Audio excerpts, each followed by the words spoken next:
Plafonnement du taux d'intérêt sur le marché du crédit. Aujourd'hui, nous allons comprendre le plafonnement du taux d'intérêt sur le marché du crédit.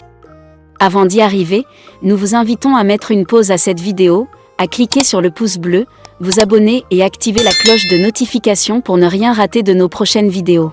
Pour bien s'approprier l'utilisation des outils statistiques sous plusieurs logiciels, nous vous invitons à prendre part à la prochaine session de notre formation en économétrie et technique quantitative. Cliquez sur le lien en description. Un plafonnement du taux d'intérêt correspond à une limite maximale légale fixée par l'État sur le taux que les prêteurs peuvent appliquer aux emprunteurs. L'objectif de cette mesure est simple, rendre le crédit plus accessible et protéger les emprunteurs contre des coûts d'emprunt trop élevés. Mais en économie, toute intervention sur les prix a des conséquences. Le marché du crédit fonctionne selon les forces de l'offre et de la demande. Les emprunteurs représentent la demande de crédit. Les prêteurs représentent l'offre de crédit. En situation normale, le marché atteint un équilibre.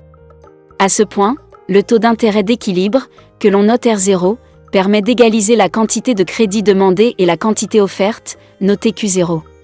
Mais lorsque l'État impose un plafonnement à un niveau inférieur au taux d'équilibre, par exemple RC, ce plafonnement devient contraignant. Pourquoi ?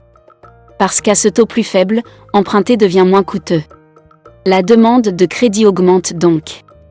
Dans le même temps, prêter devient moins rentable pour les institutions financières. L'offre de crédit diminue alors.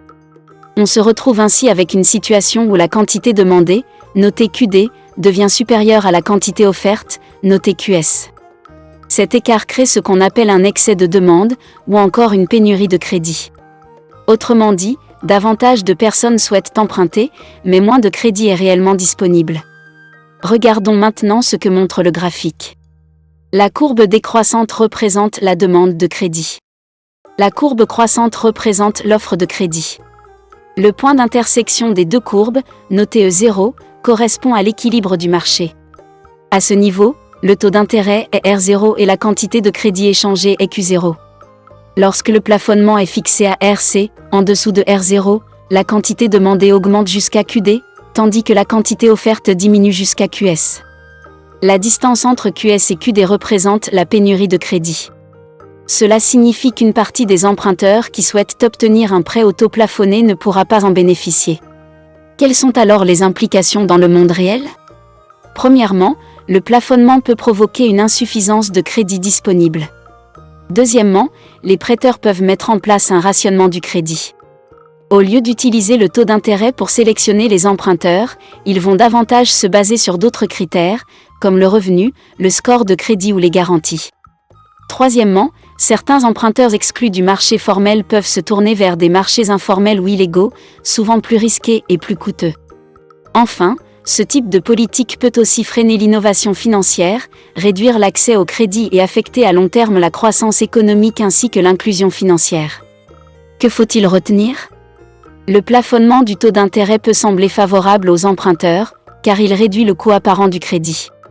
Mais en réalité, lorsqu'il est fixé en dessous du niveau d'équilibre, il peut déséquilibrer le marché, créer une pénurie de crédit et empêcher certains agents économiques d'accéder au financement.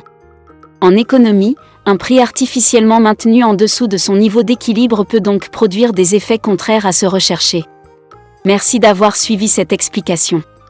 Pensez à aimer, à partager et à vous abonner pour plus de contenu sur l'économie, l'économétrie et l'analyse statistique. Pour bien s'approprier l'utilisation des outils statistiques sous plusieurs logiciels, nous vous invitons à prendre part à la prochaine session de notre formation en économétrie et technique quantitative. Cliquez sur le lien en description.